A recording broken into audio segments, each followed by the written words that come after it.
Bom dia, boa tarde, boa noite, bem-vindos a mais um Acervo Fantástico. Estamos aqui fazendo uma homenagem ao grande David Lynch, grande herói cinematográfico assim, de muitas pessoas, inclusive meu, né, do Igão também. Faleceu agora no começo de 2025 e a gente está aproveitando a nossa temporada de Realidade ou Ilusão, né, que é um assunto bem caro ao Lynch, a vários filmes dele, né, senão basicamente todos. A gente resolveu inserir assim, sem estar planejado na nossa temporada, uma conversa sobre A Estrada Perdida, Lost Highway, um filme de 1997, né, com o Bill Pullman, Patricia Arquette, Balthazar Getty, tem o Robert Blake, né, que faz uma figura macabra bem interessante, bizarro. Robert Loggia fazendo um mafiosão. É um filme neo-noir, bem de Los Angeles, assim como o Lynch gostava, né? Um filme que tem bastante a cara dele, né? A estética dele. Um filme bem cool, bem legal. E tem tudo a ver, né? Com esse assunto da temporada Realidade ou Ilusão. Então a gente decidiu abrir esse espaço bem merecido para ele. Mas antes da gente começar a conversar, deixa eu apresentar meus dois co-hosts. Grande Diego Nunes. E aí, rapaz? Tudo bom, pessoal? Feliz de estar aqui. Espero que gostem do episódio. Muito bom. E o Igor de Campos também está aqui comigo. Olá, bom dia, boa tarde, boa noite, cavalheiros. Sempre um prazer estar aqui conversando com vocês sobre esses filmes oníricos, labirínticos, perturbadores. É isso aí. Eu sou o Felipe Sobreiro. Então, né, antes da gente começar a falar do filme mesmo, né, das impressões e da história, deixa eu perguntar para vocês, né, o que vocês têm feito, o que vocês têm assistido ultimamente, como é que vai a vida cultural / cinematográfica aí. Igão, por exemplo, você, o que você tem assistido de bom ou de ruim? Eu não sei porque eu me submeto a certas coisas nessa minha vida, né, talvez, né, no meu processo de análise, né, eu descubro que no fundo eu sou um grandíssimo masoquista, mas eu assisti recentemente o famigerado Emília Pérez. E eu tenho que dizer que eu tive tanto prazer em assistir esse filme quanto eu tenho prazer em ler uma notícia sobre bala perdida no Rio de Janeiro, ou descarrilhamento de trem, ou avião caindo em ônibus em São Paulo. Me deu o mesmo tipo de satisfação, #só que não. Em minha defesa, eu tenho que dizer que eu fui muito de coração aberto, assim, eu tentei o máximo possível desconsiderar. Então, você já era familiar com o diretor, né? Eu acho que isso foi um dos pontos que te interessou, né? O Audiard, não é? O diretor desse filme? Isso é Jacques Audiard, que eu acho que em português tem uma sonoridade boa. Odiar, né? Jacques Audiard, porque eu odeio ele, assim. Eu tinha um pouco de respeito por ele, porque eu tinha dirigido alguns filmes. Eu não assisti toda a filmografia dele, mas ele fez uns filmes que eu achava bem interessantes, né? Ele fez um filme de suspense há muitos anos atrás, com o Romain Duris, né, chamado De Tanto Bater Meu Coração Parou, que eu acho lindo esse filme. Fez O Profeta também, que eu acho um filme interessantíssimo, né? Foi aclamado pela crítica, né? E eu fui, realmente, assim, de coração aberto querendo gostar. Não apenas eu fui de coração aberto querendo gostar desse filme, mas assim, eu já sabia das polêmicas em torno desse filme, então eu fui assim, vocês me conhecem, né, cavalheiros? Né? Eu sou uma pessoa que sou imbuída de um certo desejo satânico, né, de negar e contradizer, né? Então eu fui assim, quase que esperando gostar desse filme, porque eu tava sendo expectativa de soltar uma bomba aqui no podcast. Pois é, então, Emília Pérez é uma obra-prima, ninguém gostou, mas ninguém sabe de nada, sabe?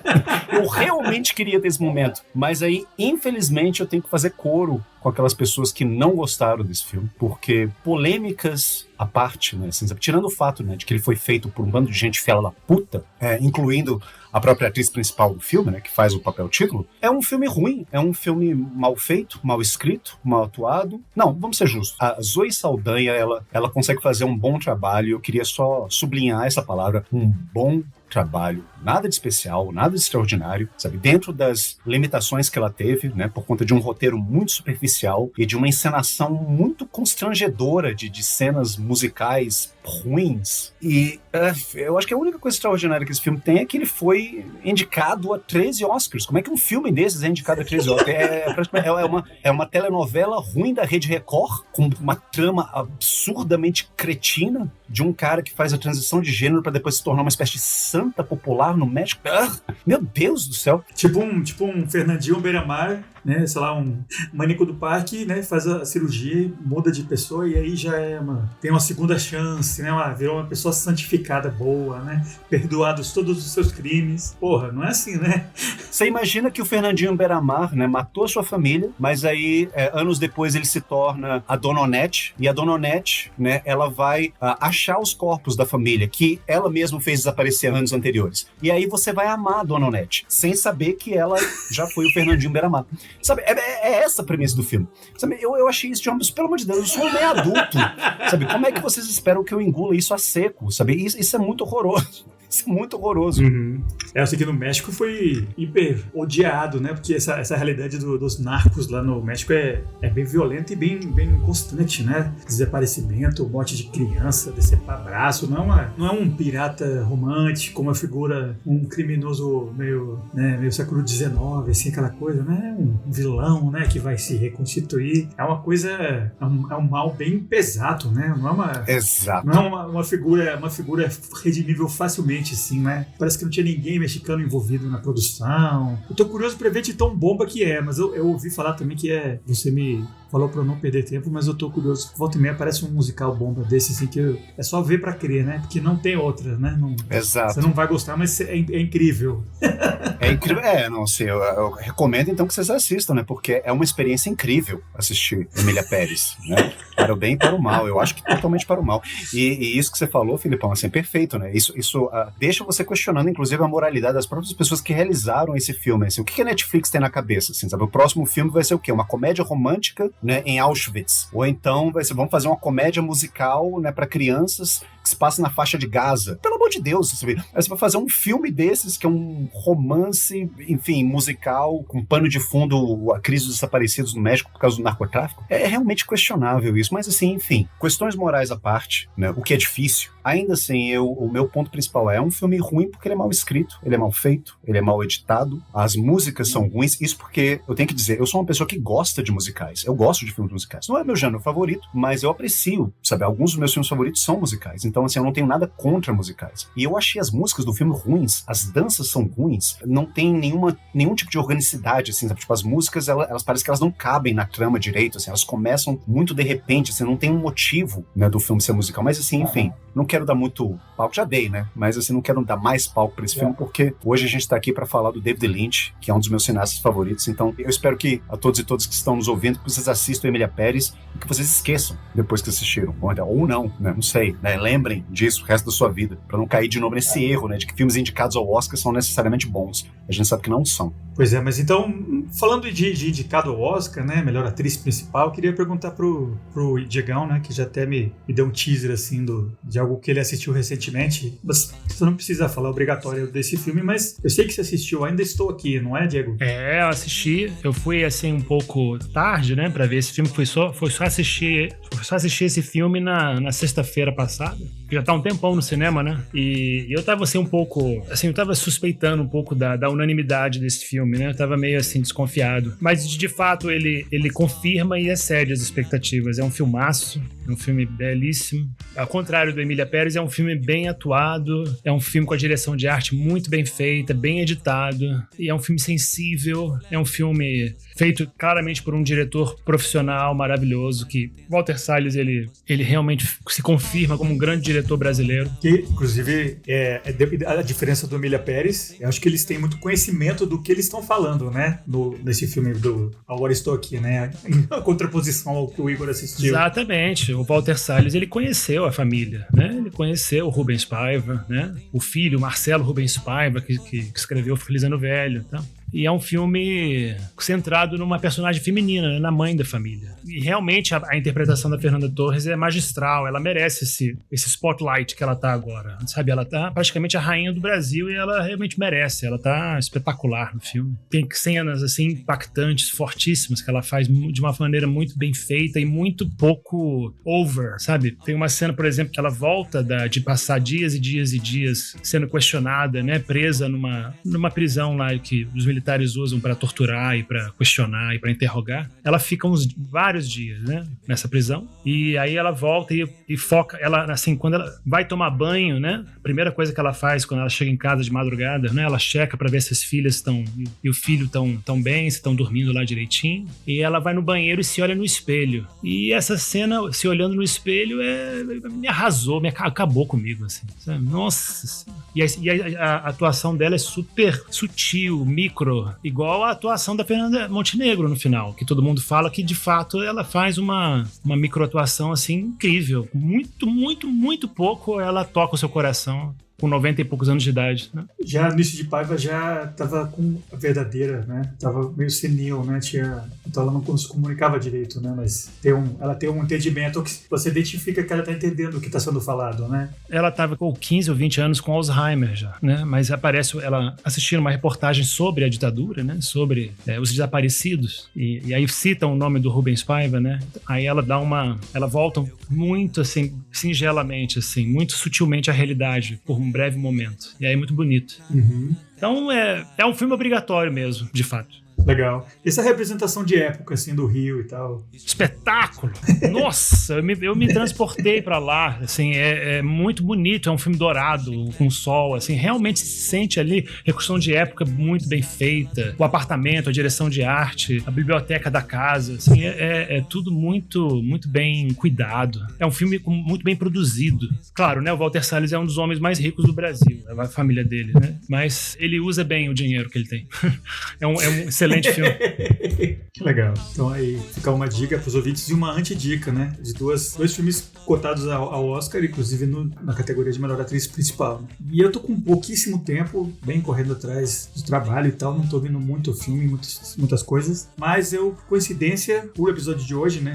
Falando do Estrada Perdida e tal, eu tava pesquisando filmes assim que tocam com um assunto parecido e eu resolvi assistir um que desde a época que ele estreou no cinema, eu sei que é um filme ruim, todo mundo falou muito mal na época, mas eu fiquei curioso. É o Identidade, do James Mangold, um filme de 2002, 2003 por aí. Tem um elencão gigante, John Cusack, Amanda Pitt. E é um filme assim que você sabe, o twist dele é um filme ridículo, né? A trama dele, não vou estragar pros ouvintes, mas o que eu quero deixar pros ouvintes é que, acabado o filme eu assisti, eu falei, cara, esse é um filme, um exemplo perfeito de um filme onde o roteiro é ruim, mas todos os outros elementos do filme eu achei bons. Eu achei o elenco bom todo, o cenário, o set onde a ação acontece, tipo num hotel perdido, um ambiente meio liminar assim, é legal, chuva o tempo todo, a trilha é legal, a fotografia é legal. É um filme que, se fosse feito esse mesmo roteiro filmado hoje em dia, pra, sei lá, pro Prime, pro Netflix, seria um filme escuríssimo, você não ia ver nada, ia ser só os atores zero carisma, né, nenhum,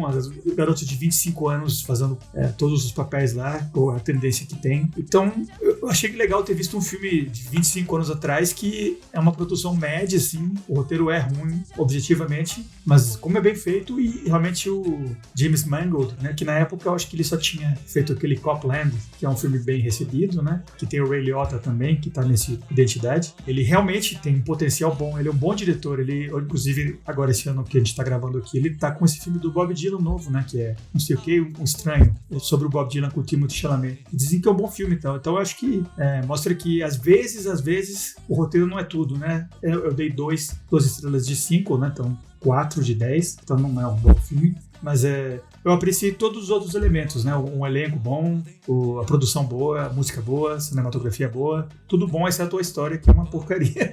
E realmente nem se compara ao nosso episódio do dia, que é o Estrada Perdida.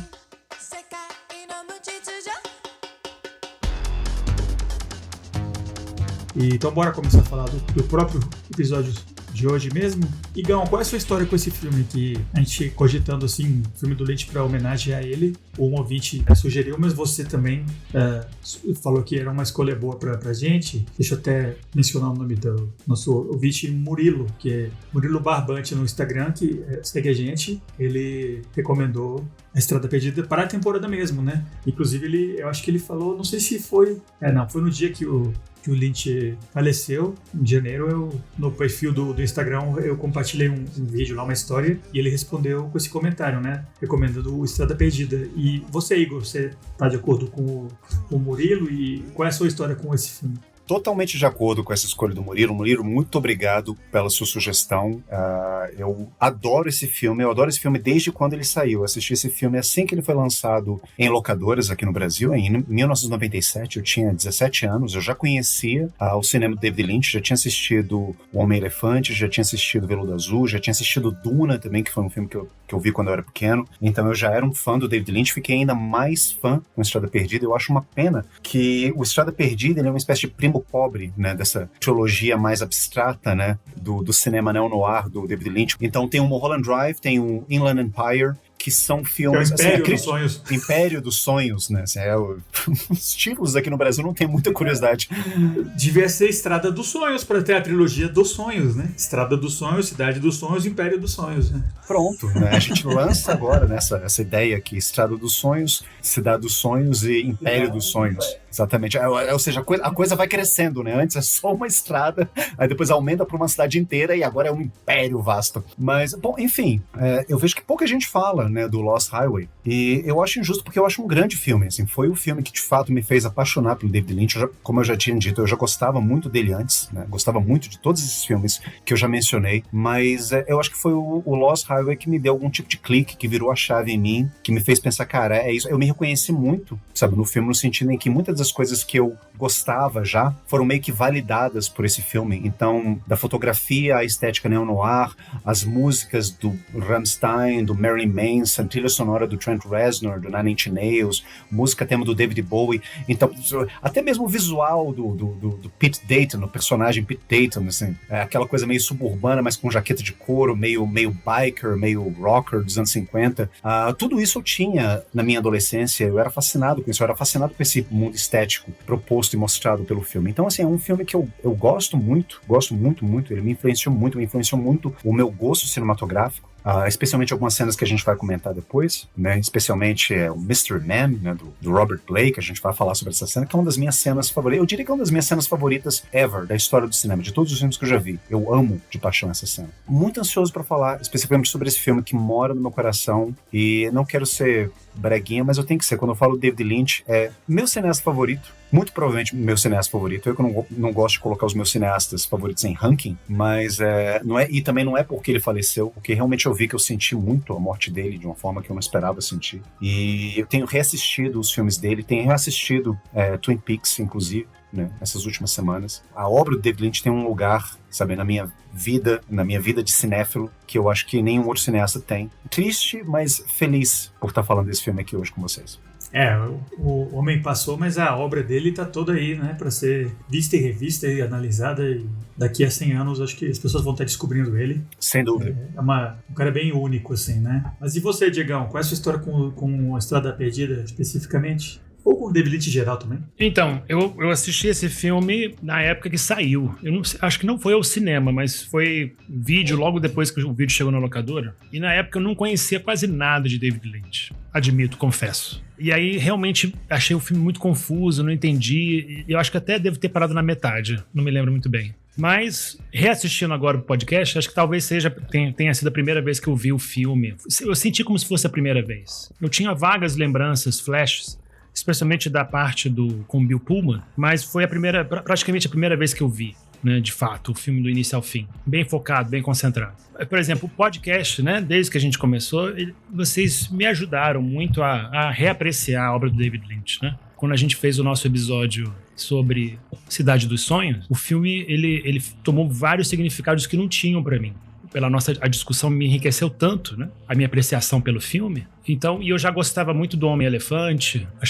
Sempre achei um filme lindo, né? Recomendação do Igor, com certeza, claro, né? O Igor, ele sempre me educou nesse sentido, né? Eu sempre ainda mais jovem, eu resisti muito a essa questão da falta de linearidade, a falta de enredo claro e a falta de causa e consequência nos filmes de David Lynch, né? E esse hermetismo que os filmes dele têm. Eu sempre fui resistente, né? Então, a minha apreciação pelo David Lynch tem sido bem gradual, né? Hoje em dia, eu reconheço ele como genial, com certeza um artista, né? Talvez um artista o diretor que mais aproximou o cinema das artes plásticas, das artes visuais, assim. Ele realmente, ele era artista também, né? Ele era pintor, né?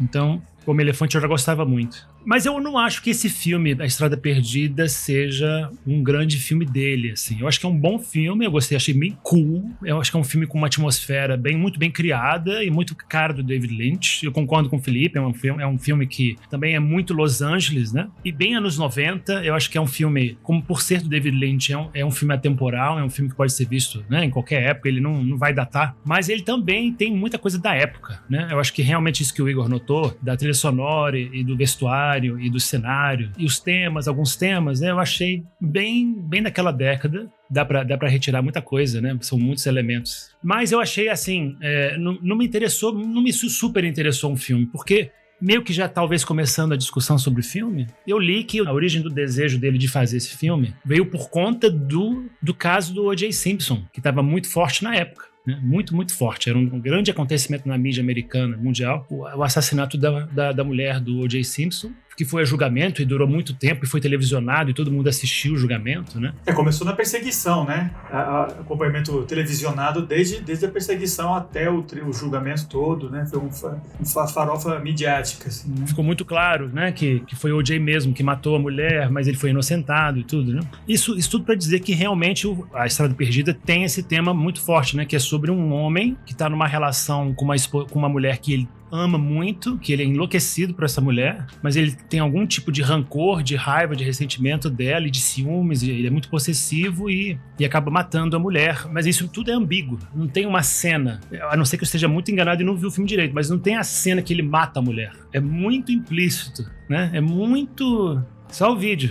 Você vê só o vídeo, né? Aquele vídeo que o homem misterioso filmou, né? Ele mesmo parece que não tem noção desse fato, né? Ele tem muito essa relação entre um homem enlouquecido por uma femme fatale, por uma mulher meio sereia, meio monstra, que seduz e seduz e seduz, né?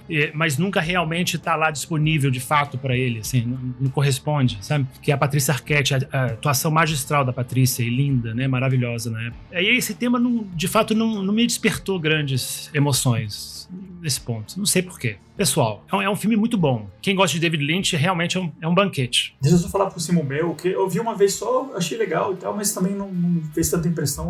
Quando vi o Mulholland depois, esse me impactou bem mais, assim. Eu senti que, nessa última vez agora que vi pro podcast, que ele tava fazendo, tipo, um ensaio, assim, de temas que ele ia desenvolver mais ainda no Cidade dos Sonhos. Ele tá lidando no Estrada Perdida, mas o que mais me chamou a atenção é realmente como esse filme é atmosférico, como ele é cool, né? Da abertura dos créditos iniciais até o final do filme, talvez seja o filme mais cool, mais legal, assim, do Lynch, né? De estilo, né? Filme mais estiloso, filme mais atmosférico dele, que fala dessa estética de Los Angeles dele, que ele gosta muito, essa coisa meio rock and roll, assim, né? Tem um filtrado, né, pela época, né? Não é um filme de época, mas tem esse elemento americano, né? Do filme noir, que é bem próximo do Lynch também. Eu achei ele como um filme noir muito legal, que não fecha as cordas direito, os fios das meadas, assim, mas que meio que não interessa, sabe? Desde que o Lynch faleceu até agora, eu li a autobiografia toda dele, li aquele filme sobre o processo criativo dele, né? De Pegando os Peixes, né? Que ele fala de meditação e tal. E a aproximação que ele tem, especialmente nesse filme, é bem estética. Eu achei que é o foco dele mesmo nesse filme. Então você perdoa muita coisa, né? De trama ou não. O fato que as coisas não têm explicação não interessava pra ele. As motivações dele eram puramente de imagem, né? Eu achei bem claro nesse filme. Por exemplo, tem uma hora que tem uma cabana pegando fogo lá, isso foi feito improvisadamente. Quando eles filmaram a cena toda, no final, eles falaram, por que a gente não queima essa cabana aqui? Aí eles filmaram e passou de volta pra trás, né? E aí inseriu no filme. Então, ele vivia muito nesse aberto às possibilidades, né? Então, as pessoas que querem um filme que amarra tudo e explica e simboliza isso aqui, significa isso, aquilo lá significa tal coisa, às vezes nem tem sentido, né? Não é nem que o Lynch não quis dizer, mas que era puramente estético. Eu acho que nesse sentido você não pode negar que é um filmão, né? Mas eu acho que quanto aos teminhas que ele lida e tal, de personalidade, de duplicidade, eu acho que ele tava esboçando um pouco coisas que ele ia passar mais a limpo, né? No filme seguinte dele, né? Que é um filme que eu acho obra-prima, né? Mas é isso, né? Eu vi uma vez só, vi uma vez agora pro podcast, eu achei muito legal. Só para passar por cima muito rápido da trama do filme, é esse músico, né? Músico de jazz, saxofonista, né? Que é o Bill Pullman, que é o Fred. Ele tem um caso com a namorada, a mulher dele, que é a Renee, que é a Patrícia Arquette. Em algum momento ela morre, eles começam a receber umas fitas de VHS na casa deles, de alguém que tá entrando lá e filmando, não sei o quê.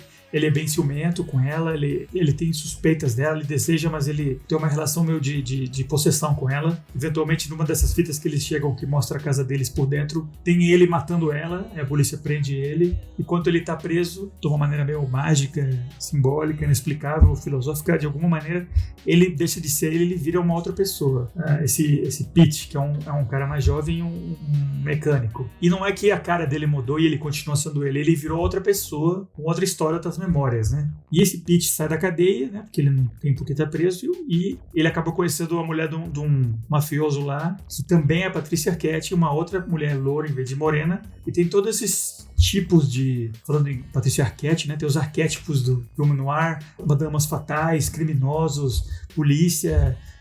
gente acusada de crimes que não ou sim cometeram.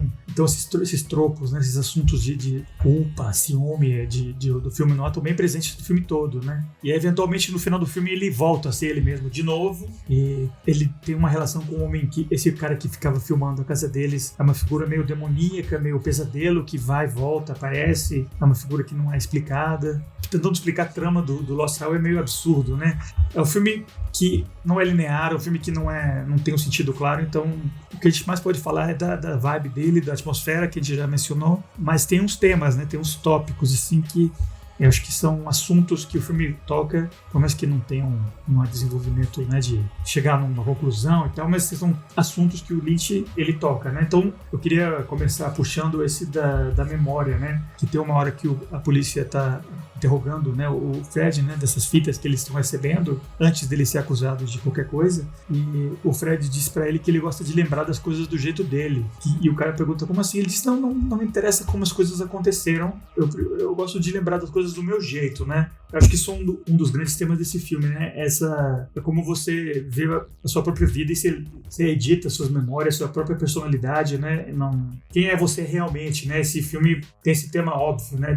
Quem é o protagonista, quem é esse menino, quem é esse saxofonista, até que ponto você poderia viajar e dizer que o Pete, o mecânico, é tipo uma imaginação do saxofonista ou não, mas meio que não interessa, né? O que vocês acham desse assunto, né? De memória, identidade, por exemplo, o Igor, assim, como um dos grandes temas do filme, identidade, memória, lembrar das coisas do jeito que você prefere lembrar elas. Assim, eu também gosto de lembrar das coisas da forma como eu as lembro. Tanto é que eu sou meio resistente a usar telefone celular, câmera, ficar gravando, né? Eu não fico tiktokizando a minha vida, né? Instagramando a minha vida. De vez em quando eu caio nessa bobagem de fazer isso, né? Mas assim, eu não gosto muito disso, eu gosto de lembrar das coisas do meu jeito. Mas essa questão da indecifrabilidade, que é muito discutida, né? Pô, Estrada Perdida é um filme que não tem pé nem cabeça, não faz sentido, né? É realmente uma Estrada Perdida que sai de lugar nenhum e vai para nenhum lugar, né? Eu, assim, me permitam discordar um pouquinho, porque, assim, eu tenho convivido com esse filme já tem alguns anos. E, é claro, assim, em um primeiro momento, ele parece um filme sem pé na cabeça, mas eu acho que o David Lynch, ele é um desses cineastas que tá na escola do Hitchcock, né, de cinema. Ou seja, ele gosta de enganar a plateia dele, ele gosta de meio que levar a plateia dele a acreditar que, olha, eu tô contando essa história, ou então o meu filme é esse tipo de filme, sendo que no final das contas não é. E o próprio David Lynch, assim, apesar dele ser muito resistente em dar explicações sobre os filmes dele, ele ao mesmo tempo também, em várias entrevistas, ele muito categoricamente, muito calmamente também já afirmou,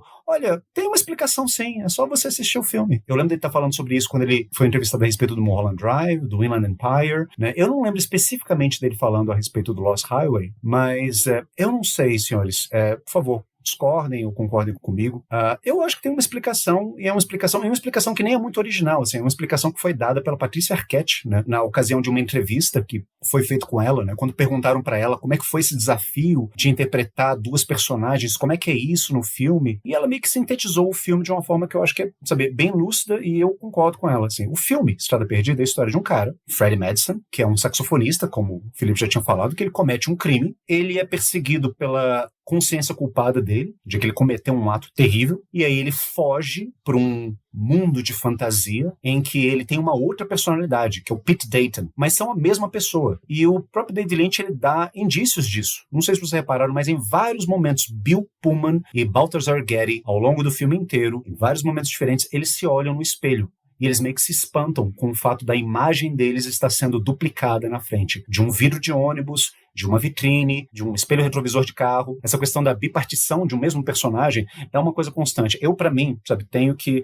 Sim, o Pete Davidson, ele é o Fred Madsen, não tem dúvida quanto a isso. Mas o que o Fred Madsen, ele tenta escapar para esse mundo de fantasia como uma forma de fugir, justamente, da realidade. Só que o que acontece com ele é a mesma coisa que acontece com a personagem da Naomi Watts no Mulholland Drive. O personagem comete um ato terrível, foge para um mundo de fantasia, mas aí descobre que a fantasia é mais terrível do que a realidade da qual ela vinha escapando, sabe? Ou então a fantasia se tornou um pesadelo. E aí esse personagem volta a fugir, faz uma segunda fuga, mas só que de volta para a realidade. Mas aí já é tarde demais e a realidade já se tornou uma tragédia, que é o que a gente vê no final do filme, né? Quando o Pete, ele desvira o Fred. E aquilo é o Fred voltando para a realidade. Tem uma cena engraçada, quer dizer, uma cena curiosa, assim, sabe? Só para meio que argumentar a favor dessa tese.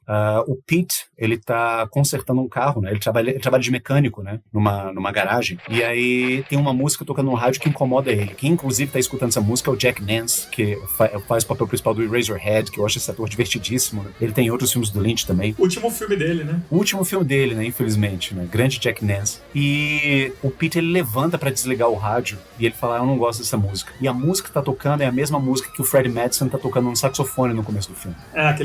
É um acid jazz, assim, bem doidão, né? Que o Thiago, imagino, deve estar colocando agora. Exatamente. Como é que é, Felipão? Faz aí o acid jazz, como é que é o som do acid jazz? Acid jazz nunca foi tão erótico, né? Quanto boca de Felipe Sobreiro. Então você vê que qualquer coisa que lembre o Pete do Fred, ele já bloqueia, ele já sente uma dor de cabeça, ele já fica tonto, ele já não gosta. Então, pra mim, isso é um indício de que são a mesma pessoa. Só que são a mesma pessoa numa personalidade dissociada. No final das contas, ele não consegue mais viver esse mundo dissociado dele, né? A gente pode falar, inclusive, né, que mundo de fantasia é esse para qual o Fred Madsen tenta escapar, né, na hora de fugir, né, da realidade, né? Um mundo repleto de gangsters e cafetões, né, e homens misteriosos e tudo mais. E aí ele volta a ser ele mesmo, ele mata o Mr. Eddie, e aí o final do filme é ele fugindo da polícia, né? Mas correndo o risco de se dissociar novamente, né? Porque você vê que ele tá dirigindo aquele carro em alta velocidade, mas a cabeça dele tá tremendo e tem umas luzes e você acha que, não sei, né? Talvez ele se torne de novo Pete, talvez ele se torne um outro personagem, né? A gente não sabe o que vai acontecer. Ele tá tendo uma coisa meio Cronenberg, assim, a cabeça dele tá toda... Não é simplesmente uma dor de cabeça, ele tá meio que se transformando em alguma coisa quando o filme fecha, né? Talvez vai voltar a ser o Pete ou vai ser uma outra coisa, uma outra pessoa, a terceira pessoa, né? Que consiga lidar com essa culpa dele, né? Esse passado. Exato, exatamente. Um elemento que eu acho bem legal do filme, que é algo que eu acho que eu não lembrava, que o filme começa com alguém tocando no interfone dele dizendo, né, Dick Lawrence está morto, né? E no final do filme você vê que é ele mesmo que chega, né? O próprio Bill Pullman que vai e toca no interfone dele e fala, né? É circular a história, eu achei isso bem legal. Foca ela nesse pequeno mundinho, né? Desse retorno perpétuo, né? Parece que ele não tem como fugir da culpa, né? Ele mesmo já dá a dica, né? Que o Dick Laurent morreu, que é o Mr. Eddie, né?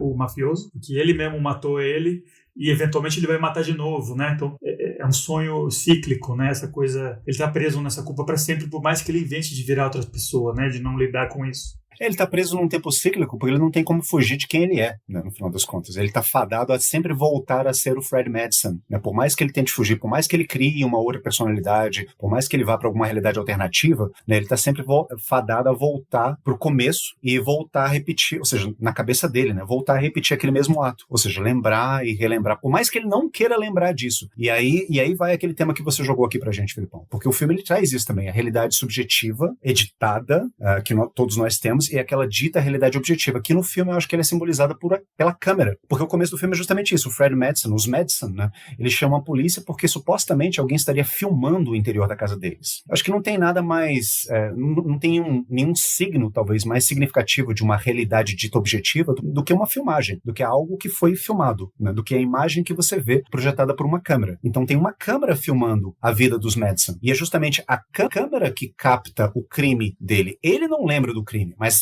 Tá lá registrado na câmera. Ou seja, ele não quer se lembrar que ele fez uma coisa terrível, mas aconteceu. Diegão, você que mencionou ele, né? O Robert Blake, que faz o Homem Misterioso, um cara sem nome, né? Que é uma figura pálida, sem sobrancelha, né? Robert Blake é todo desde os anos 60, né? Ele fez o Sangue Frio, né? O filme, fez aquela série Bareta. E, eventualmente, ele foi acusado de matar a própria esposa, né? Depois desse filme. Então tem um elo meio macabro aí. E ele é tão estranho, tão esquisito nesse filme, esse homem da câmera, né? Uma hora que o Bill Pullman conhece ele numa festa e ele diz, eu conheço você? Ele diz, não. Mas ele diz, mas eu já estive na sua casa. Pode ligar lá e falar comigo agora. Ele liga e ele atende o telefone, né? Essa cena icônica do filme. O que você achou dessa figura, desse homem? O que ele... Esse homem que registra, lembrou um pouco aquele personagem da Marvel que eu acho que eu sei que você conhece, o Watcher, né? É um perpétuo peeping Tom, né? O que tá vendo tudo sempre, né? É um olho perpétuo de Deus, sei lá, do diabo. O que você achou dessa figura dele? Eu achei essa figura fantástica. Acho que é um dos pontos mais fortes do filme, né? Porque a atuação do Robert Blake é realmente bem macabra, né? Bem assustadora. A maquiagem que ele escolheu também, né? Ele pinta o rosto quase todo de branco e põe um batom meio marrom, meio preto. E ele faz uma atuação bem demoníaca, assim. Assim, uma das atuações que eu vi que eu acho que realmente mais se distancia de uma humanidade, de um homem, assim. Ele parece realmente um monstrinho, ele parece realmente um demônio mesmo, um demôniozinho ali. E o David Lynch, ele consegue criar esses momentos de horror nos filmes dele, né? Porque esse filme não é um filme claramente de horror, né?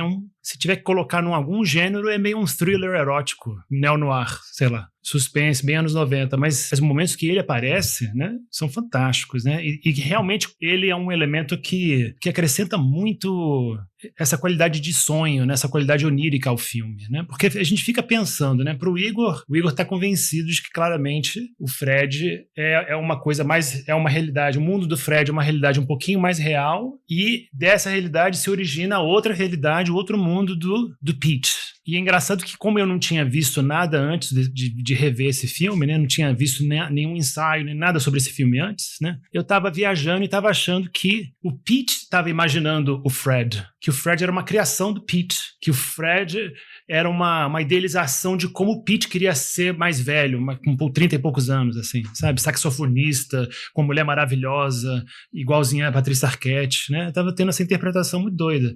Mas aí depois o filme vai ficando estranho também no mundo do Pete, ou seja, os dois mundos têm elementos muito oníricos, né? Muito surreais. É muito difícil saber qual que é real, qual que não é. Até não sei nem se vale a pena fazer essa pergunta. Porque acho que o David Lynch, o filme inteiro é onírico, o filme inteiro é um sonho, pode ser. Então, nesse ponto, é uma beleza, você se liberta, né? Pra você poder apreciar o filme sem se preocupar muito com o plot. Eu achei interessante isso que o Diego falou. Eu não tinha pensado o Fred sendo uma projeção do Pete, né? Porque eu acho que isso depende de como a gente vê os personagens, né? Assim, porque eu acho que o Diego, ele fantasiou um pouco o Fred, né? Se o Fred, esse cara bem-sucedido, saxofonista bem-sucedido, casado, apaixonado por uma mulher maravilhosa, essa mulher maravilhosa que ele tem lá, não sei o quê. E é engraçado como o Diego vê o Fred, e eu vejo o Fred como um cara terrivelmente infeliz. Ele tem sucesso, mas ele não gosta do sucesso dele. Ele é casado com uma mulher maravilhosa, que é a Patrícia Arquette, que é sempre maravilhosa, mas, né? Não sei se vocês lembram dessa cena, ele é impotente, ele não consegue possuir ela, ele não consegue tê-la. Tem aquela cena de sexo, aquela cena terrível, né, de pesadelo de sexo, é um sexo que é um não sexo, é um sexo malfadado, né, em que ele tenta transar com ela, ele não consegue, você vê a câmera no rosto dos atores, tem uma edição sonora fortíssima, e ela dá aquele tapinha, e ele não consegue, você vê, né, ele fazendo um esforço muito grande, aí no final ela dá aquele tapinha, né, nos ombros dele, tipo, there, sabe, tipo, ó, tá tudo bem, nossa, que pesadelo, isso não são os homens, né, então compreendemos, que pesadelo isso, né, cavaleiros, isso é um pesadelo. Então, assim, e ele suspeita dela, ele suspeita que ela, tem duas coisas, né, ele suspeita que ela tem um passado muito obscuro, ele vai naquela festa, a mesma festa onde ele conhece o Mr. Man, né, o homem misterioso, e ele conhece também o Andy, né, aquele personagem que é super, super sleazy, né, grotesco, aquele cara desprezível, com aquele bigodinho latino, assim, ele parece aquele cara é um cafetão, é o excelente Michael Massey, e ele suspeita que a Renee, então ela teve um passado, assim, não sei, de puta, né? De garota de programa, né? Ele não sabe o que ela fez, né? Ele fica perguntando, né, de onde que você conhece esses caras, né? De onde que você conhece esse Andy, né? Muito provavelmente ele é um proxeneta, então o que isso diz a respeito de você? O que isso diz a respeito do seu passado? E você continua encontrando com ele, né? Ele não sabe, né? Ele vai lá pro show de jazz, mas aí ele telefona pra casa, a Renée disse que ia dormir mais cedo, mas só que ninguém atende o telefone, dando a entender que talvez ela tenha saído na ausência dele, ou seja, a Renée, ela afinal de contas, ela é uma Capitu? Ela tá traindo ele? Ela não tá traindo ele? Pra mim o Fred é terrível, ele é muito infeliz, coitado. Terrível, ele tá assim num momento de crise tremendo. E aí a projeção dele vai ser justamente o Pete, que é um cara mais novo, mais jovem, né, que ainda vive sob a proteção dos pais. Os pais são uns dois frouxos, né, que deixam ele fazer o que ele quiser, e ele é super viril. Tanto é que ele come todas as menininhas da cidade, né? Ele tá pegando lá a namorada do chefão e a outra menina lá, eu esqueci o nome da personagem. Acho que é Sophie, a outra namorada dele, né? Eu acho que é Sophie, alguma coisa assim. Então, assim, ele é o contrário do Fred. Ele tem aquela virilidade, esse lado destemido que o Fred não tem. Sheila, o nome dela. Sheila, valeu, Diegão. Então ele tá pegando essas duas mulheres, né, e tem várias cenas de sexo com ele, né, e com a Sheila, e com ele, e com a Alice, né, que é a nova Patrícia Arquette. Os policiais até comentam isso uma hora, dizem, esse cara pega tudo, né, eles têm dois policiais seguindo ele, né, esse filho da puta, ele não para de transar o dia inteiro, né, eles comentam até esse fato. Se eu tivesse uma fantasia, eu queria ter essa fantasia de ser um mecânico comedor, eu não queria ter a fantasia de ser o saxofonista broxa, não. Ser filho do Gary Busey, que massa. Filho do Gary Busey, que coisa mais cool que essa. Exatamente, tô concordando com tudo com vocês, porque uma coisa que eu tinha achado um elemento ruim do filme, mas agora eu entendo por quê. Eu tava achando, por exemplo, a maneira como o Pete se envolve com a Alice, eu tava achando assim muito automático, muito fácil. Eles se olham, tem uma atração pelo outro e ela passa o telefone pra ele e eles combinam e já vão no motel e já se trepam pra caralho e passam o resto do filme trepando, assim. Não tem nada, eles mal se conhecem, assim, praticamente. Eles vão direto ao ponto, ou seja, é realmente mais uma prova de que é uma idealização, né? De que é um sonho de verdade. Exato, né? E quem nunca passou por isso? Eu achei legal, eu acho interessante a escolha do David Lynch voltando pro Mystery Man, que o Robert Blake, ele depois foi, como vocês já mencionaram, né, ele foi acusado de matar a mulher e um dos policiais, aquele policial assim mais gordo, de bigode, né, na vida real ele foi um policial mesmo e ele é um policial que trabalhava pra máfia, era um policial que também depois foi preso, condenado, porque ele cometeu vários crimes, vários assassinatos a mando da máfia, extorsão, suborno, Epolito, o nome dele, eu acho, né? Ele e outro parceiro dele, ele era um policial escrotaço, que ele, inclusive, depois escreveu um livro na prisão chamado Mafia Cop. Ele era um dos Mafia Cops. Caraca! Essa é uma coisa que tem muito nesse filme, essa sensação de perigo e de coisa, de que sempre pode acontecer alguma violência, alguma coisa, algum crime, né? É um filme que tem essa atmosfera bem pesada, né? Que eu acho que essas figuras meio que emprestaram isso, né? Assim, eu não tinha ideia desse policial, por exemplo, né? E o Robert Blake, nessa energia creepy dele, o Lynch captou, né? Mesmo que acidentalmente, isso é injetado na vibe do filme e ajuda, né? Essa atmosfera opressiva. E em contrapartida, uma observação, eu acho que o David Lynch, não sei se o Igor vai concordar comigo, o que vocês acham? Mas o David Lynch é um excelente diretor, ele consegue passar uma vibração, né, uma vibe, uma atmosfera de que algo violento pode acontecer, tá sempre à espreita, né, como você falou, perfeito, né? Mas as cenas de violência mesmo, aquela cena de violência na estrada, né, do Robert Loggia, do chefão, é meio ridícula, meio risível, é meio um absurdo, sabe? Eu achei assim aquilo ali, não, assim, é uma atuação ruim e nada crível, e o cara chorando, sabe? E o choro exagerado, eu acho que fiquei pensando assim, cara, o que o Scorsese teria feito na cena, assim, teria feito uma coisa muito mais greedy, mais violenta, mais escrota, mais mafioso mesmo, assim, mal pra caralho. É meio paródia, né? Tem ele para o cara que chegou perto do carro dele e diz, você tem que aprender a dirigir direito, tem que manter a distância e tal, você tem que ler o manual de direção, ser um mau condutor de veículo, é meio que uma paródia do mafioso, né? Não é aquela figura medonha que o Mystery Man é. Ele começa meio patético, né? Meio caricatura mafiosa. Eventualmente você vê que ele é mais escuro, né? Nessa fantasia do personagem. Tô adorando essa discussão. Adorei esse ensejo aí do Diego, porque é a oportunidade de falar um pouco sobre essa cena específica, que eu acho uma das cenas mais fantásticas desse filme, uma das cenas mais fantásticas que eu já vi. Primeiro, né? Vou começar contando uma trivia aqui pra vocês. Essa cena começou com uma brincadeira que o David Lynch fez com o Robert Loggia, que é... Todas as vezes que ele falava, que ele fazia essas cenas, que ele falava as falas dele, né? O David Lynch falava assim, sabe, Robert, a gente não tá escutando você não. Você tá sussurrando. Aí ele falava mais alto. Aí de novo o David Lynch ficava, Robert, não dá pra ouvir você. Fala mais alto, fala mais alto. E a cena que a gente vê no filme é a cena em que o Robert Loggia realmente, sem mais paciência, de fato, puto da vida, começa a gritar, sabe? As falas dele. E aí o David Lynch aplaude, segundo o que eu li, fala assim, é isso mesmo, é isso que eu quero. Obrigado. Valeu. Quanto a isso que o Diego tá falando, é engraçado, eu não acho um demérito do Lynch, não, e eu tenho um peso pesado aqui pra me apoiar nisso que eu vou falar. Slavoj Zizek, num ensaio que ele escreveu sobre David Lynch chamado David Lynch ou A Arte do Sublime Ridículo, ele fala que o ridículo é justamente um dos componentes mais sérios da estética do David Lynch. Esses vilões que a gente vê no David Lynch, para quem assistiu os filmes do David Lynch, os nossos ouvintes que assistiram os filmes do David Lynch sabem, né, quais personagens são esses. O Frank, do Veludo Azul, o Barão Harkonnen, do Duna, o Bobby Peru, feito pelo maravilhoso William Dafoe no Coração Selvagem, o Mr. Eddie, ou então Dick Laurent, agora no Estrada Perdida. Esses personagens são a encarnação do mal absoluto. Eles são terríveis, eles são muito maus com força. Eles são maus, assim, sabe, de um jeito que realmente não existe na natureza. Não existe ninguém, sabe? Não adianta você querer psicologizar esses personagens, né? Assim, obrigado. Valeu, Filipão. O Filipão tá me lembrando aqui também o Bob, no Twin Peaks, né? O grande vilão do Twin Peaks. Esses personagens são muito maus. E não apenas eles são maus. Você não fica apenas com medo deles. Eles são ridículos, eles são exagerados, né? A interpretação dos atores é exagerada, né? O Dennis Hopper, que inclusive foi indicado ao Oscar, né, pelo Veludo Azul, tem uma interpretação magnífica, mas é totalmente exagerada. Por que o David Lynch, então, cria esses personagens que são ao mesmo tempo encarnações do mal e homens absurdos, ridículos? Porque o que, de fato, né, o personagem do Robert Loggia faz no Estrada Perdida é ridículo, né? O Slavoj Zizek, ele fala que, bom, basicamente, um dos motivos é colocar um pouco de humor no filme, mas assim, colocar nesse exagero desses personagens justamente o momento em que, olha, isso aqui que você está assistindo é uma fantasia. Existe a fantasia, existe a dita realidade objetiva. E os personagens do David Lynch, eles ficam transitando entre uma e outra. Você sabe que eles estão nesse mundo da fantasia quando eles encontram esses personagens, que são encarnações do mal, e são homens ridículos, são homens exagerados, são homens, sabe, over the top, são homens transbordantes, você não sabe o que eles querem. E também são homens que são, à sua maneira, hedonistas, todos eles. Porque o Frank também é um hedonista, né, no Veludo Azul. O Mr. Ed também é um hedonista. Ele mexe com o pornô, ele é um gangster, ele faz o que ele quer, ninguém mexe com ele, ninguém fode com ele, sabe? São personagens que eles encarnam uma espécie de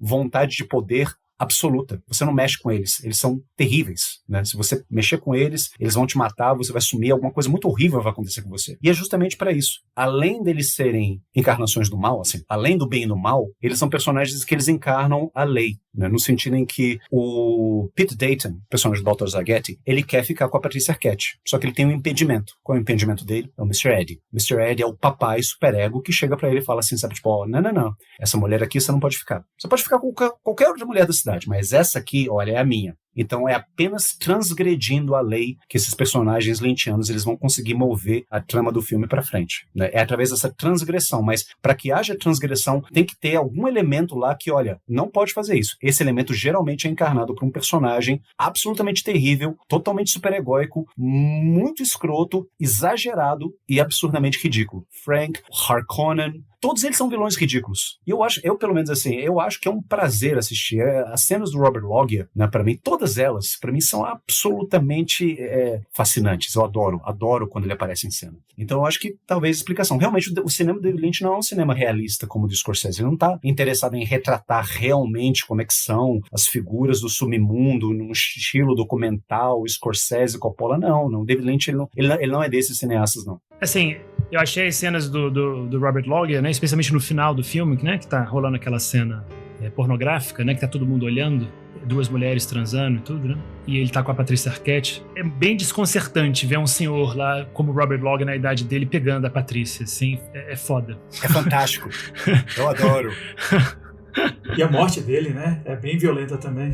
Eu acho que o Lynch puxa pra comédia em vários momentos desse filme. Eu ri várias vezes. Inclusive na hora que o personagem do Michael Massey morre, que ele tipo pula assim e ele cai numa mesa de vidro e ele fura a cabeça e ele fica preso assim. Eu ri nessa hora, né? Porque não foi uma morte trágica, é uma morte meio patética, ridícula, né? Eu acho que ele talvez é uma ferramenta que o Lynch tem de quebrar um pouco para não ficar tão opressivo o filme o tempo todo, né? Ele coloca um humor e é nessas figuras antagônicas, né? Eu ia até falar, né? Falando em vilões acho que é a menos patética que eu lembro, assim, da carreira do Lynch, a figura vilanesca que eu acho mais interessante, talvez é logo no começo, né? O Homem-Elefante, né? O Freddie Jones, que é entre aspas, o dono do Homem-Elefante, né? Que controlava ele, cobrava para as pessoas assistirem, que também é hiper vilanesco, mas ele é um pouco mais humano, né? Eu acho que daí pra frente todo vilão dele uma figura histriônica, absurda, né? Acho que é um comentário talvez do Lynch, né? De que você age desse jeito, tem alguma coisa meio patética em você, essa violência absoluta, né? Essa vontade de querer controlar e destruir os outros, né? Que o próprio Lynch era bem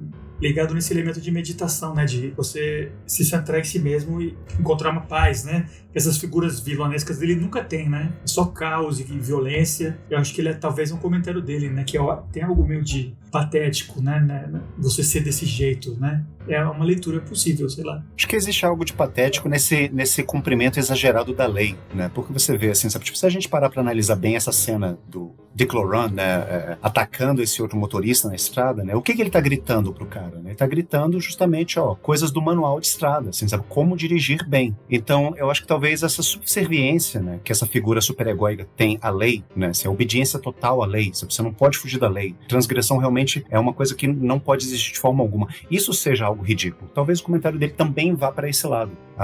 Eu lembro aqui do personagem do Labirinto do Fauno, né? Aquele coronel, né? Vilão do Labirinto do Fauno também, cuja maior vilania dele era justamente cumprir as ordens tal qual elas são dadas para ele, né? Assim, ele não pensa duas vezes antes de cumprir uma ordem, né? E isso torna aquele personagem justamente um personagem nefasto. Acho que o Guilherme Del Toro talvez esteja em acordo com o David Lynch nesse sentido, assim, sabe? Porque os dois também, né? São, à sua maneira, artistas, né? Que quebram as regras, que procuram fazer um trabalho que fuja um pouco às expectativas do próprio espectador, né? Os filmes do David Lynch não são exatamente filmes noir no sentido estrito senso, né? Mas eles usam esses tropos do filme noir para fazer uma outra coisa. Então essa quebra das regras é interessante. Então eu acho que pra gente talvez terminar a discussão, a gente não pode deixar de falar também um pouco desse tema da identidade, né? Porque é um tema que está presente em vários filmes do David Lynch, essa fluidez da identidade, né? Essa identidade que, quando você sonha, né? Você tem uma capacidade maior de manipular a sua própria identidade e criar uma outra pessoa, né? Um alter ego, um duplo seu. Acontece nesse filme, acontece na Cidade dos Sonhos, né? Então, a Patrícia Arquette interpreta duas mulheres no filme que depois a gente descobre que talvez realmente tenha existido só uma, né? A mulher do Fred. Você acha que o David Lynch, por exemplo, fico me perguntando se o David Lynch gostava de criar outros Davids Lynch quando ele sonhava, assim, por que ele tem tanto fascínio por essa questão da criação de um duplo, da criação de várias identidades no mundo surreal, no mundo onírico? Essa é uma excelente pergunta. Eu acho que é através da criação desses eus oníricos, né, desses outros eus, né, que você consegue atingir realidades que antes foram vedadas a você. Porque, assim, da forma como a realidade é mostrada nos filmes dele, Lynch, né, é sempre uma galera, assim, eu fico pensando em outros filmes dele, como por exemplo Veludo Azul, assim, é sempre uma galera morando em umas casas suburbanas, né, uma do lado da outra, né, com aquelas picket fences, com aquelas grades, com aquelas cercazinhas pintadas de branco. Então, assim, a realidade, sabe, é quase que um signo de monotonia, de tédio, de mesmice, sabe, do mesmo acontecendo sempre, mas aí você atravessa o espelho, né, como Alice, ou como Alice, no próprio Estrada Perdida, e você chega num outro conhecimento das coisas. Eu acho que, momento psicanálise selvagem, aqui, fazer uma psicanálise selvagem aqui do Fred Madison, que mata a esposa, né, e depois foge para esse mundo de fantasia, repleto de cafetões e gangsters, né, o que ele quer, na verdade, né, é consumir, é poder dar prazer para aquela mulher, né, assim, é consumir um ato sexual, né, que dê prazer para ambos, né, mas mais especificamente, assim, que ele se mostre um homem viril e satisfaça o desejo da Renée. E ele faz isso enquanto Pete Dayton, né? Tem aquela cena que eu tenho que dizer que é linda, uma das cenas mais lindas do filme, que eles estão no deserto, né? Aí tá tocando aquela The Siren Song, né, da This Mortal Coil, e a Patrícia Arquette tá nua, sabe, e tem, sabe, tá tudo muito iluminado, né, ela tá em cima, né, do Balthazar Getty, eles estão fazendo amor, e é uma cena propositalmente exagerada, você vê que ela tá em câmera lenta, assim, sabe, jogando os cabelos pra cima, uau, é tudo muito over, e aí ele fica repetindo, né, eu quero você, eu quero você, eu quero você. Esse é o momento em que finalmente parece que ele atingiu o prazer máximo, né, ele tá gozando, né, assim, num sentido lacaniano da palavra, é o jouissance, né, que ele tá, que ele atingiu naquele momento. Aí no momento que ele captura isso, né, no momento que ele consegue isso, que é algo que o Fred Madsen não conseguiu no começo do filme, ela vira e sussurra no ouvido dele, "You will never have me", sabe? Você nunca vai me ter, sabe? Então no momento que ele atinge,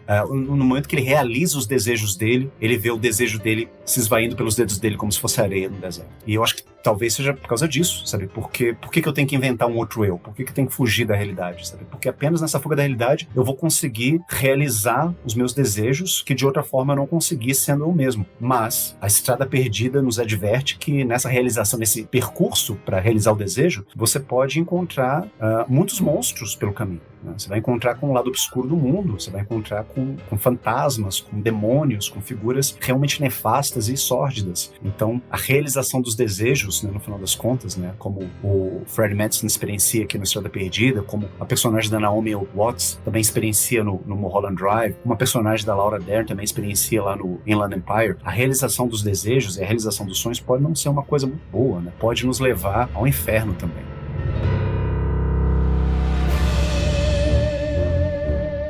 Então, pessoal, essa foi a nossa conversa sobre Lost Highway, filme do saudoso David Lynch, com o Bill Pullman, grande elenco, né? Que eu acho que, por mais que, né, como a gente falou, alguns de nós, assim, não é talvez o top dos tops do Lynch, você tem que assistir para entender qual é a vibe do Lynch, do que se trata o David Lynch. Esse é um filme que resume bastante, assim, a estética dele, os interesses dele, e se você nunca assistiu nenhum filme dele, você tem um pouco de receio de filme assim mais artístico e tal, talvez você comece pelo Homem-Elefante, que é a dica do Diego, e aí eventualmente você chega no Lost Highway, e aí você se aventura e chega até o Inland Empire, assim, que é bem abstrato e interessante. Mas é um cara bem...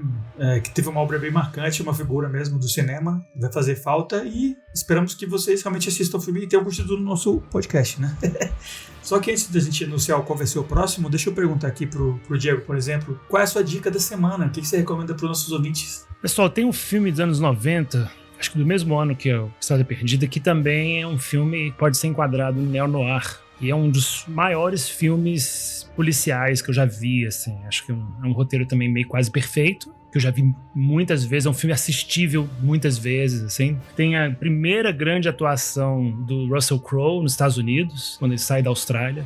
E também Guy Pearce, né? Os dois estreiam com esse filme lá nos Estados Unidos, e duas atuações primorosas, né, e carismáticas, dois policiais opostos, que é o LA Confidential, Los Angeles Cidade Proibida. Esse filme é imperdível, esse filme quem gosta de filme policial é um dos top 5, talvez, na história. Eu acho que maravilhoso, né? Eu acho que nos anos 90 produziu muitos filmes de polícia e ladrão perfeitos, assim, né? Acho que são os melhores, talvez. Porque, tipo, também tem Fogo Contra Fogo, de 95, né? Heat, que é talvez o grande filme, né? Desse gênero. Então, a minha indicação é esta. Los Angeles, Cidade Proibida. Muito bom. Filmaço. E você, Igor, qual é a sua dica para os ouvintes? Ainda nessa linha do neo-noir, né, e aproveitando que a gente está falando de David Lynch, que, como eu já falei, é um dos meus cineastas favoritos, né, eu gostaria de indicar para quem ainda não assistiu, né, um dos grandes clássicos do David Lynch, né, que é um filme de 1986, com o Kyle MacLachlan, Isabella Rossellini, Dennis Hopper. Eu já comentei a respeito desse filme nesse podcast aqui, um filme que eu adoro, Veludo Azul, né, Blue Velvet, que eu acho que ele traz vários tropos, né, do neo-noir. Ele não é tão abstrato, ele não é tão, entre aspas, confuso ou enigmático quanto Estrada Perdida, ou Cidade dos Sonhos, ou Império dos Sonhos, mas é um filme que você já vê a marca, né, da mão do David Lynch, né. Infelizmente, né, o cinema surrealista, né, morreu com ele agora, assim, eu não consigo imaginar nenhum outro cineasta atual, contemporâneo, contemporâneo, né, que continue nessa tradição, né, que começou já há muitos anos, né, com Salvador Dalí, Luiz Buñuel, cinema surrealista. Tem outros cineastas, né, espalhados pelo mundo, né, tem o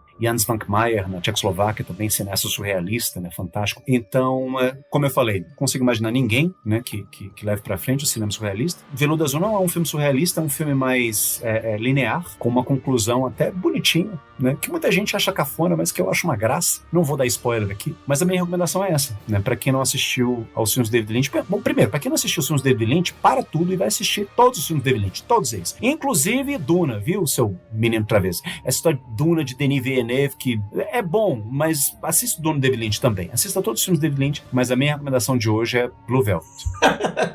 Muito bom. E a minha dica vai ser um documentário. Eu acho que é um filme que acompanha bastante esse livro, né, essa autobiografia dele, que na verdade não sei se é autobiografia, tem uma escritora que fez junto com ele, né? Se chama Room to Dream, Espaço para Sonhar. Eu recomendo o audiolivro em inglês, se você tiver condição de ouvir, porque tem muitas divagações do David Lynch falando sobre a vida dele, né? E um projeto que saiu uns anos antes, que tem bastantes temas paralelos, né, de falar um pouco da vida dele, mas é um documentário que só toca a produção artística dele, basicamente, chama David Lynch, A Vida de um Artista, de 2017, é um filme desses que foi feito com dinheiro de financiamento coletivo, né, você acompanha, tipo, um dia dele lá pintando com a filhinha pequenininha dele, ele já é idoso, assim, falando do trabalho, você vê ele pintando aquelas obras dele meio Francis Bacon, né, meio surrealistas, bem macabras, falando da arte como um trabalho, como algo que você tem que fazer, uma função física, né? Que eu acho bem legal, eu me identifico muito com arte como atividade, né? É uma janelinha na vida dele, no processo criativo de trabalho dele. Eu achei bem legal. Então fica a minha recomendação. Se você tem curiosidade, assim, não é um apanhado muito profundo sobre os filmes dele, nem nada, é só sobre ele como pintor e ele como figura, né? David Lynch, A Vida de um Artista, de 2017. Muito legal. E o livro, né? Espaço para Sonhar, que tem versão em português também, se você não entender inglês, não tiver condição de ouvir um audiolivro que é muito comprido, inclusive. A vida dele é bem interessante, tem muitas coisas dos filmes dele que são inspiradas na vida dele. Por exemplo, o próprio Blue Velvet, que o Igor mencionou, tem uma cena famosa, né, da mulher saindo nua lá, meio desnorteada, agredida. É uma cena que aconteceu exatamente aquilo quando o Lynch era criança, ele viu aquela cena, né? Ele fala disso. Então, você vê como a vida dele informou a obra dele, o cinema dele. Então, é bem legal, recomendo. E é isso, galera. Então, esse foi nosso episódio sobre o David Lynch, sobre a Estrada Perdida.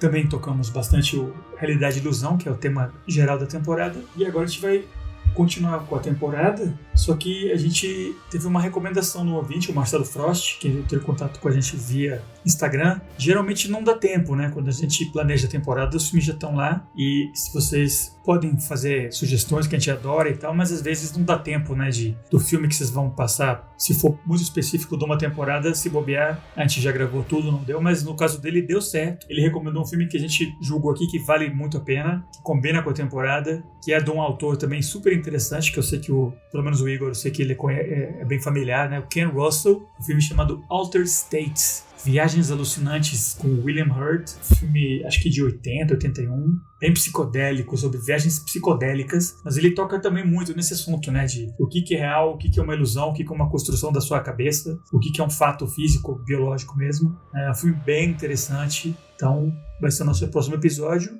Bora dar tchau para os ouvintes? Diegão. Tchau, pessoal. Até mais. Adorei esse episódio. Foi muito enriquecedor para mim. Mais uma aula para me ajudar a apreciar mais o David Lynch e os filmes dele, os grandes filmes desse diretor. E agora, o próximo episódio realmente promete, né? É um filme que eu ainda não vi todo inteiro, mas eu tava gostando, né? A atuação fantástica do William Hurt. Vai ser interessante essa discussão, com certeza. Muito bom. É um filme doidão. E aí, Igão, o que você tá achando do Ken Russell pro próximo episódio, hein? Bora dar tchau. Eu estou animadíssimo pro Ken Russell. Ken Russell é um dos cineastas mais extravagantes, exagerados, ridículos, estrambólicos, né, flamboyants, né, da história do cinema. E eu adoro o cinema dele, adoro também os filmes que ele fez pra televisão, né, sobre compositores clássicos, né. Alguns estão disponíveis no YouTube, então recomendo para quem não conhece a obra do Ken Russell e para quem gosta de música clássica também, assista esses filmes que ele fez pra, eu não sei se foi pra BBC, enfim, filmes que ele fez pra televisão britânica nos anos 60. E o filme que a gente vai discutir no nosso próximo episódio é um filme que eu acho fantástico. fantástico. É um filme menos exagerado do Ken Russell, né? Um Ken Russell um pouco mais comedido, mas ainda assim é o bom e velho Ken Russell, que foi um cara tão excêntrico que terminou a vida dele participando do Big Brother, né, na versão britânica dele. Ele era um cara esquisitíssimo. Enfim, a gente vai falar sobre isso no próximo episódio. Cavalheiros, foi um prazer conversar com vocês sobre esse filme, que é um filme que eu amo desde 1997, desde que eu era pequeno, desde que eu era garoto, desde que eu era moleque. Gostei muito dessa discussão. Foi uma excelente oportunidade para que eu me aprofundasse um pouco mais, né, refletisse um pouco mais sobre alguns temas nesse filme que eu acho tão bonito, né, tão bom. Assim, é um filme perturbador. Eu falei no começo do episódio que era um filme perturbador, mas eu acho que acima de tudo, eu acho Estrada Perdida um filme lindo, visualmente lindo, sonoramente lindo. E agradeço a todos e todas que tiveram a paciência de escutar a gente aqui nesse episódio. Se vocês ainda não fazem isso, sigam a gente no Instagram, sigam a gente no Spotify, mandem sugestões, mandem críticas, mandem listas de filmes sobre os quais vocês querem que a gente converse aqui. E é isso. Muito obrigado e até a próxima. Um beijão. É isso aí, pessoal. Esperamos vocês aqui 2 semanas. Falou!